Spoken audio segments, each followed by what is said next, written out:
बनवा दो।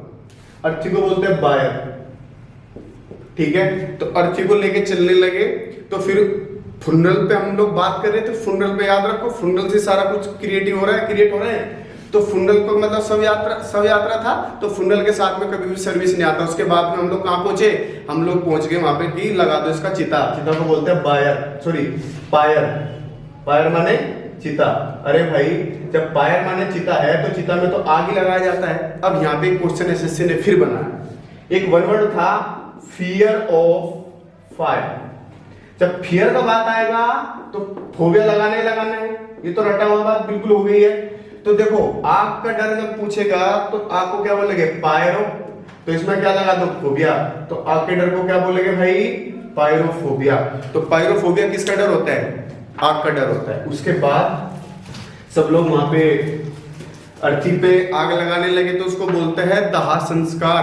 उसको इंग्लिश में कहते हैं क्रीमेशन। क्या बोलते हैं, CREMATION। तो क्रीमेशन का मतलब क्या हुआ, दाह संस्कार। उसके बाद में कहाँ दाह संस्कार किया जा रहा है, कब्रिस्तान में। अब दो वर्ड फिर सीखने को मिलेंगे, CEMETRY, सिमेट्री। एक तो ये होता है, एक होता है SYMMETRY, सिमेट्री। एक ये होता है। Both are the pronunciation same, not pronunciation, pronunciation same. Symmetry जो ऊपर वाला सिमेट्री सी वाला है, इसका मतलब होता है कब्रिस्तान। इसको बोलते हैं ग्रेवयार्ड, GRAVEYARD। और एक बात याद रखना, सिमेट्री ये वाला है, इसका मतलब होता है लयबद्धता। क्या होता है, लयबद्धता। तो लयबद्धता का मतलब क्या हुआ, एक जैसा। जैसे मैंने बोला ओम, तो ये क्या हो रहा है, एक साथ हो रहा है। इसको बोलते हैं एक इन टू। एक इन के साथ में हमेशा प्रीपोजिशन कौन सी आएगी, टू या सिमिलर, सिमिलर टू, ठीक है। अब मुझे एक वर्ड यहाँ दिमाग में आ रहा है, देखो अगर मैं ग्रेव में से यार्ड हटा दूं तो ग्रेव का मतलब क्या हो जाएगा, देखो पूरा तो मीनिंग, ग्रेव यार्ड का मीनिंग तो हुआ कब्रिस्तान। यार्ड हटते सार बन गया कब्र, और कब्र को इंग्लिश में कहते हैं टोम्ब, TOMB। फिर एक वर्ड दिमाग में आ गया, ये एसएससी में पता नहीं कितनी बार आया है, MTS में भी आया, C2SI में भी आया है। एक वर्ड है word return on the tomb, कब्र पर लिखना, तो उसको बोलते हैं एपिटैफ, EPITAPH। Very very very very most important, इसे दिमाग में रखना, बहुत बार एग्जाम में आता है। चलो वेलकम बैक। और पॉइंट, अपने पॉइंट पे बात करते हैं, ठीक है। आइए सुपरफ्लूअस सेंटेंस में।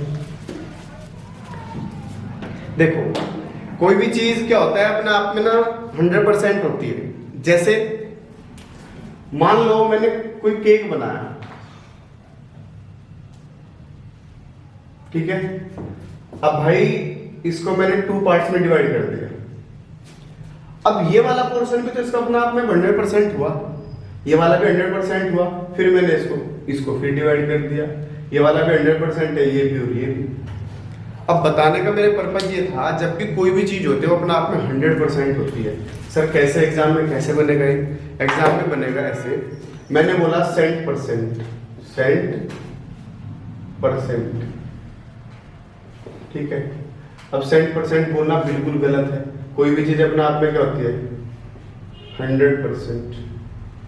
तो मुझे एक बात का पता चला, मुझे यहाँ पे 100% बोलना पड़ेगा, ठीक है। एक वर्ड होता है फुल पासिंग मार्क, एक ऐसे बनता है passing marks. I need just only passing marks. अरे भाई पासिंग मार्क कभी नहीं होता, ING हटाओ, पास मार्क्स बोलो। तो यहाँ पे क्या बोलना पड़ेगा, पास मार्क। एक बात दिमाग में फिर आ रही है, जब पासिंग की बात आई तो दो दिमाग में आई बात, आप भी ध्यान से देखिए जरा सामने, ठीक है।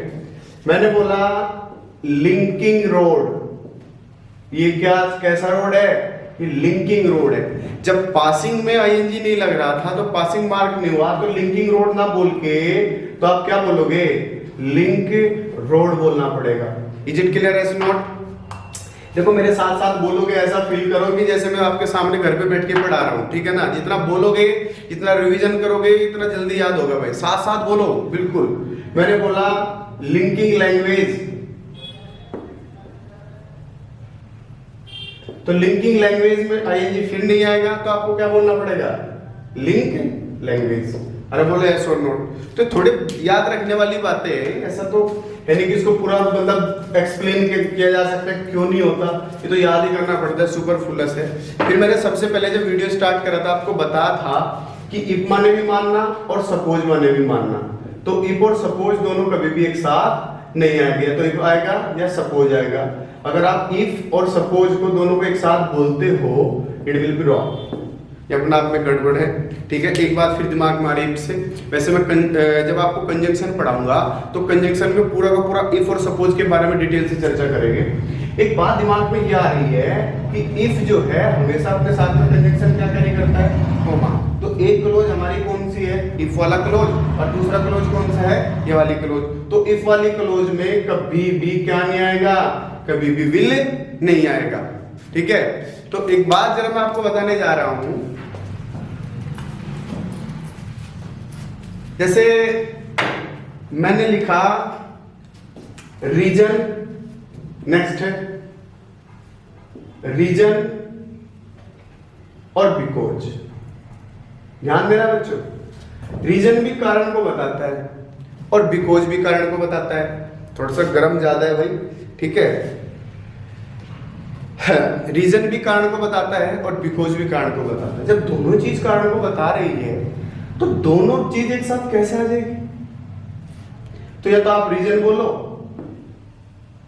या फिर बिकॉज बोलो, लेकिन रीजन वाई आप बोल सकते हो, रीजन दैट भी आप बोल सकते हो, याद रखना है। लेकिन कभी भी रीजन और बिकॉज दोनों एक साथ कभी भी एग्जाम में नहीं आएगा। जैसे सर मैं आपको एक बात और बताने जा रहा हूं, जरा ध्यान देके। मैंने बोला two twins, there is a two twins. Twins का मतलब, ठीक है, मैंने क्या लिखा, टू ट्विंस लिखा, ठीक है। तो ट्विंस का मतलब होता है जुड़वा, तो जुड़वा भी तो दो ही होगा, और ये दो लिख दिया भाई। तो टू ट्विंस कैसे हो जाएगा, ये तो क्या बोलो सिर्फ ट्विंस बोलो ना। जैसे तो वही वाली बात हुई, जैसे मैंने मान लो बोला डिवाइड इनटू 4 क्वार्टर। क्वार्टर का मतलब क्या होता है, फोर्थ पार्ट ऑफ एनीथिंग, ठीक है।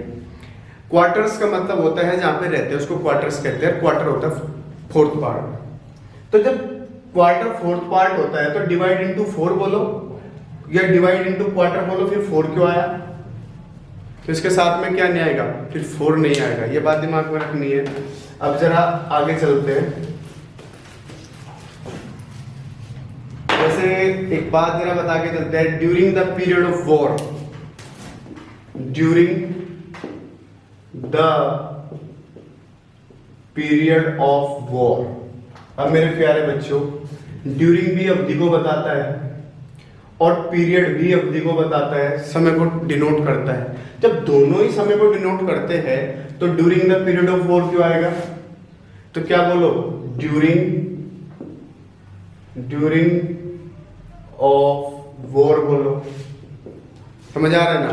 तो यही छोटी छोटी बातें याद रखनी है। आगे चलेंगे जरा। एक बहुत अच्छा कंसेप्ट अभी बताने जा रहा हूं, बहुत ही अच्छा है और बहुत बार एग्जाम में फंसने के चांसेस रहते हैं, जरा ध्यान देंगे। जनरली आप एक बात बोलते हो, राम को ले लेते हैं, भगवान का नाम भी लिया जाएगा। राम इतना लंबा है जितना कि श्याम। राम इतना लंबा नहीं है जितना कि श्याम। दो बात है, एक में तो लंबा है, एक में लंबा नहीं है। या मैं बोलूं राम इक्वली लंबा है श्याम के, अब भी बता रहे हैं, तो मैंने लिखा इतना, डैश डैश डैश जितना। अब मेरे प्यारे प्यारे बच्चों, इतना जितना को मैं कैसे डिनोट कर रहा हूं, मैंने ध्यान देना जरा, बहुत छोटी छोटी सी बातें बताई जाएगी। एक वर्ड होता है एज, फिर एज। इस एज का मतलब यहां पे इतने से है और इस एज का मतलब यहां पे इतने जितने से है। अब जब मैं एज एज बोल रहा हूं, राम इतना लंबा है जितना कि श्याम, तो बात तो पॉजिटिव हुआ ना। तो जब आप पॉजिटिव सेंटेंस के बारे में बात करोगे तो आपको एज एज लगाना पड़ेगा। फिर मैंने बोला राम इतना लंबा नहीं है जितना कि श्याम, तो बात नेगेटिव हुआ, तो मैंने क्या बोला, सो एज बोला। तो सो एज अपना आप में हमेशा नेगेटिव को शो करेगा। सो एज से कभी भी पॉजिटिव सेंटेंस को नहीं बना सकते, लेकिन एक कंडीशन यहाँ पे है कि एज से सेंटेंस नेगेटिव भी बन सकता है, लेकिन जो बेस्ट माना जाएगा वो हमेशा पॉजिटिव माना जाएगा। चलो सर, क्या कभी कॉम्बिनेशन एज सो का हो सकता है? कभी भी नहीं हो सकता सर, हमेशा कॉम्बो क्या रहेगा, ये तो एज या सो एज। एक कंडीशन में एज सो आ सकता है। कहावत सुनिए, कहावत जैसे को तैसा, tit for tat, like father like son, a drop ocean, single drop in the ocean, कुछ बोलते हैं, ऊंट के मुंह में जीरा होता है।